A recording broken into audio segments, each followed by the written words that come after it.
First story is titled, Am I the a-hole for telling my mom my brother and I were not her pawns to rename when it worked for her?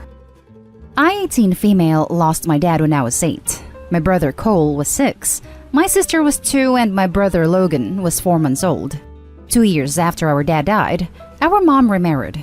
Our mom then went through the process of trying to change all our names to his. Cole and I objected, and we actually spoke out in court saying we didn't want our names changed. We didn't want to be adopted, which my sister and Logan eventually were after they gave up on me and Cole. And the judge agreed with us since we were used to our last name. It was always a point of contention, and our mom refused to acknowledge our last name anyway and always called us the stepdad's last name, family. Always. And she would always try to get extracurriculars and stuff to use her name instead of our name, in a non-legal sense, which bugged the crap out of us. One of my teachers used to write my legal name, but call me by my stepdad's name because she and my mom were friends, and it sucked. They never stopped asking us to change it, and then around Christmas, my brother wanted to be registered for some professional art classes, and our mom tried to bargain with him that she would sign him up for the classes if he would agree to change his name. My brother said it was fine, and he wouldn't take the classes. Our mom freaked out. She called me, and she told me that we were behaving like brats and hurting her and our stepdad's feelings. I told her she needed to stop, that we weren't her little pawns to rename whenever she liked, that she had to accept we had our dad's name, and her husband was never going to be our dad, and that she had driven us both away, as well as ruined the relationship with our younger siblings, because they see us as bad for not changing our names. I told her that all of this comes back to her and trying to force us to change something we had grown used to, our last name. She told me she was doing the best thing for the family. I rejected that and told her she was doing the best thing for her, not us. We haven't talked since, and my brother said she's still pissed as hell at us both because of it. Am I the a-hole? Now for the top judgment. Not the a-hole. She told me that we were behaving like brats and hurting her and our stepdad's feelings. She is the one acting like that, not Opie. It's always projection, isn't it? Behaving like a brat and hurting the feelings of those close to you. Did the mother accidentally stumble into a room with a mirror? Not the a-hole. She is just trying to erase the fact that her husband is not your father and has consistently refused to accept your own feelings on the matter. I'm assuming by adoption, you mean your younger siblings were adopted by stepdad so that he would legally be their father while your mother stays as their mother. If so, then that would not be an a-hole move, since the distinction would matter for things like healthcare. Example, stepdad would not be able to consent on behalf of a minor, but legal adoption dad would. They wanted him to adopt all 4 of us, but Cole and I didn't want it. They delayed adopting the younger 2, but eventually realized they would never get consent for all 4 of us to be adopted. So he adopted them.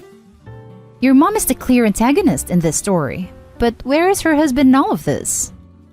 He can be just as forceful and pushy. Next story is titled, Am I the a-hole for lawyering up when my ex and her husband started divorce proceedings? Little background. I was deeply closeted when I married my ex-wife. I came out right after my daughter was born, and we continued on in what was basically an open marriage for 2 years, until she met her soon-to-be ex-husband and told me she wanted a divorce. It was amicable, and we co-parented with only the bare bones of a custody agreement for 10 years. I met my husband 2 years later, and we got married a couple months after it was legal. My son, then 12, was an honorary groomsman.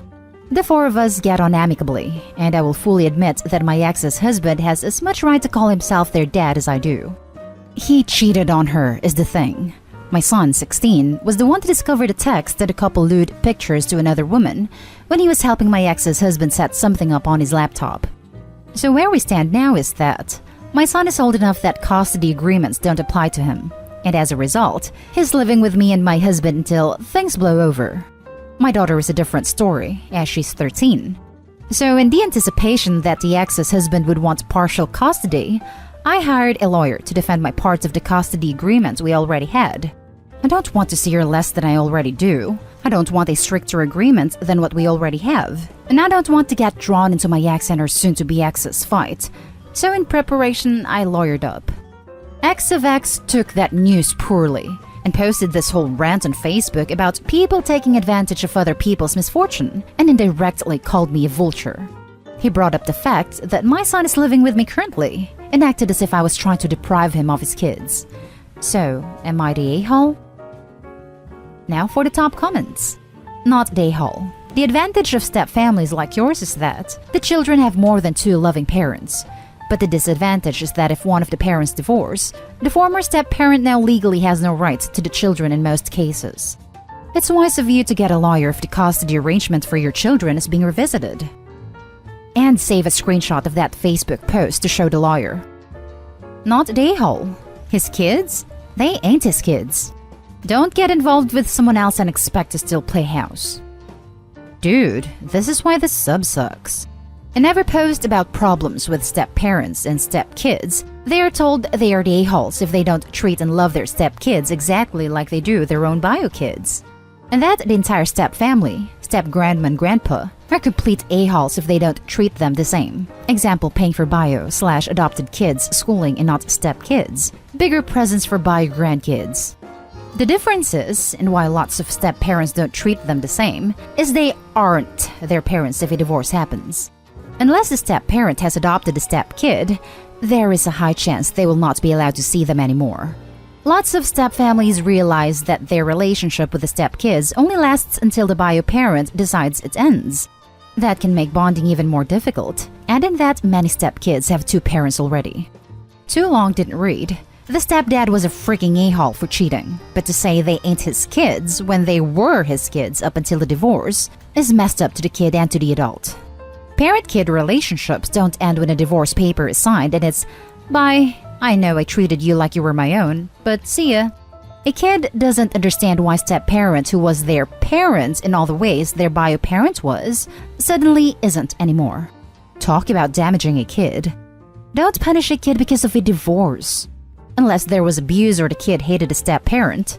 This case, it sounds like from what Opie said, this ex-step-parent was a great parent. Not the a-hole. They are your kids unless he adopted them, which it doesn't sound like he did. Also, protect your retirement right now. Your ex, if she is broke after the divorce, might become desperate for funds and try to revisit your divorce settlement. Some states allow this, Florida for one, some don't. Be proactive on this. Now for the next story. Am I the a-hole for refusing to let my ex have anything of our daughter's belongings? My daughter was born with a chronic heart condition. We spent months in the hospital. At the time, my ex started complaining that this was too much, and her family suggested that she get some rest from the stress aside from postpartum.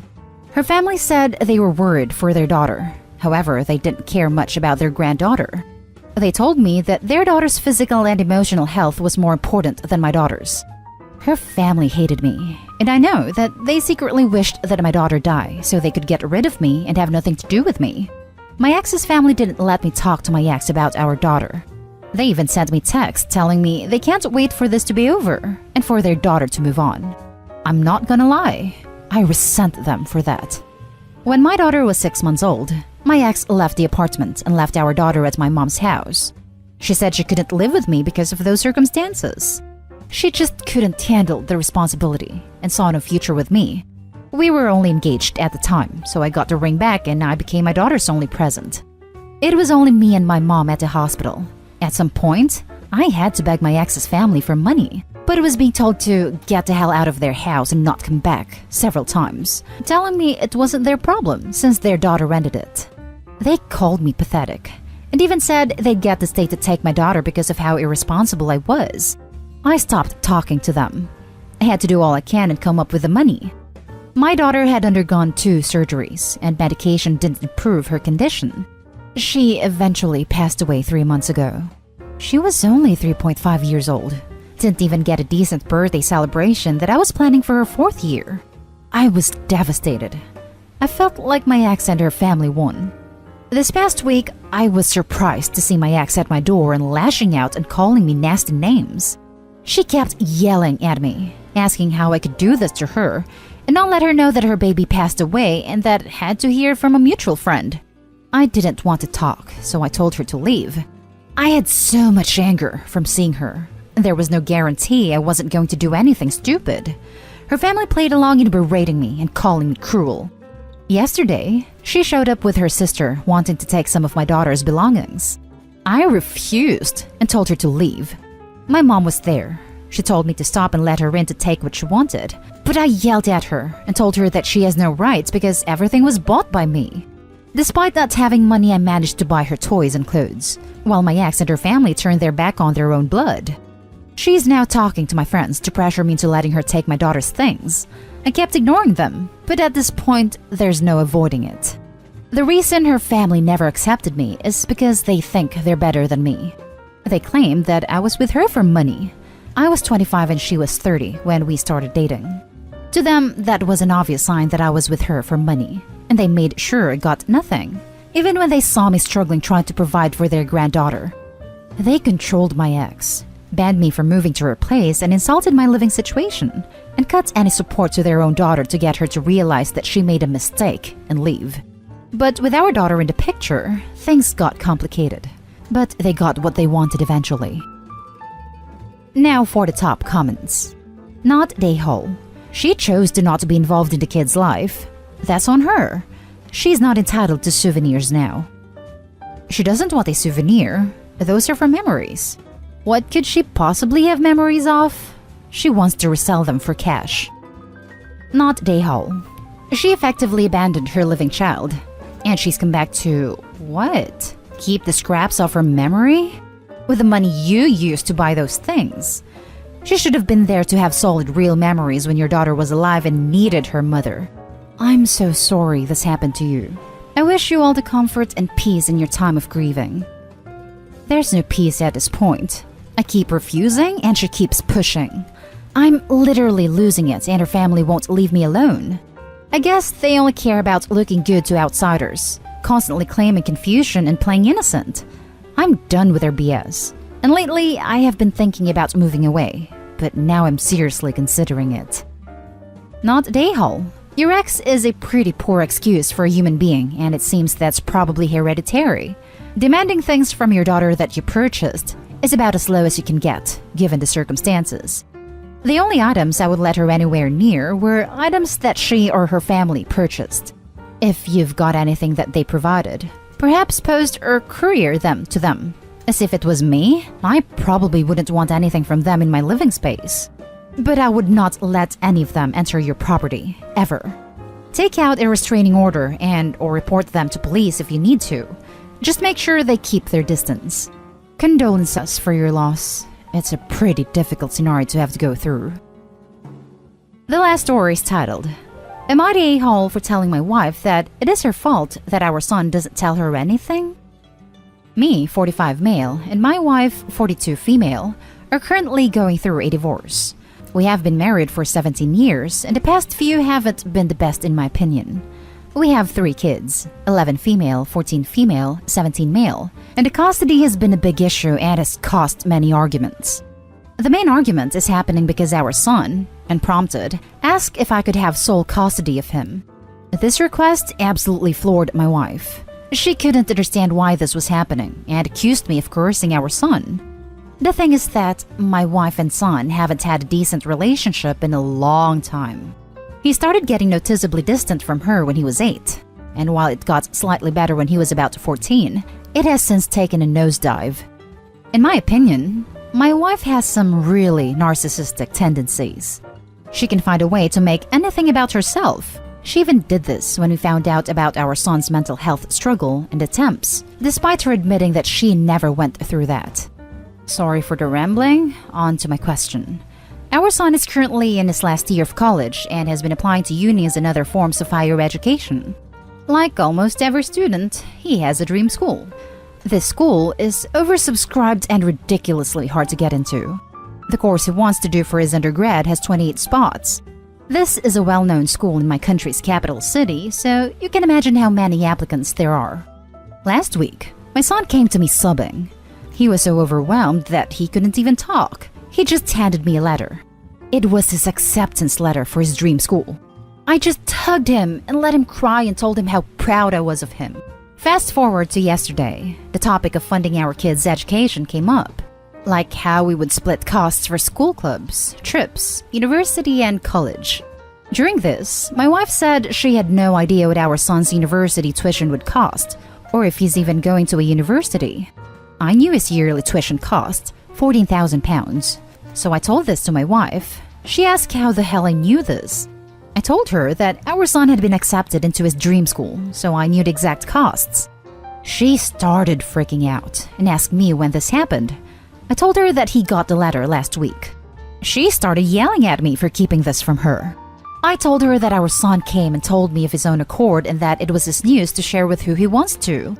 Here's where I might be the a-hole. I then told her that it was her fault that our son didn't share this with her.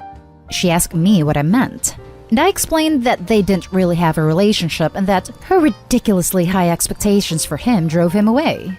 She then stormed off. Looking back on it, that probably was way too harsh. I know that she's going through a lot right now and probably doesn't need reminding of her relationship, or lack thereof, with our son. I still stand by my point. So am I the a-hole? Edit. Sorry for the confusion about the fees not adding up. The school is private and separate from UCAS. That's why the tuition is so high. Not the a-hole. Her reaction to her son being accepted to his dream school was to get angry because of how she found out. That tells me everything I need to know about her. Congrats to you and the kid. Hard work pays off. I thought that as well. She never even gave any indication that she was proud or impressed or happy for him. Not the a-hole. Maybe it was a little harsh, but you're right. It was your son's free will. If your wife doesn't bother to have a great relationship with her son, it isn't your fault for pointing it out. Congrats to your son for getting into his dream college. You seem like a great dad. No a-holes here. Her past actions have consequences. She can't expect anything more. Though maybe try and encourage your son to let her know, out of courtesy, about huge things like this, such as university, work, etc. Especially if she's going to be paying towards these things, that gives her a right to know. He by no means has to share personal things with her though. This is fairer. She can't expect to be told about decisions that affect her finances. This was a conversation about how they would be splitting costs for son's school, and Opie is getting all it's his news to share or not about it while asking for thousands of dollars a year to pay for it? You can't be all you don't deserve to know these things, your bill is $8,000. Come on.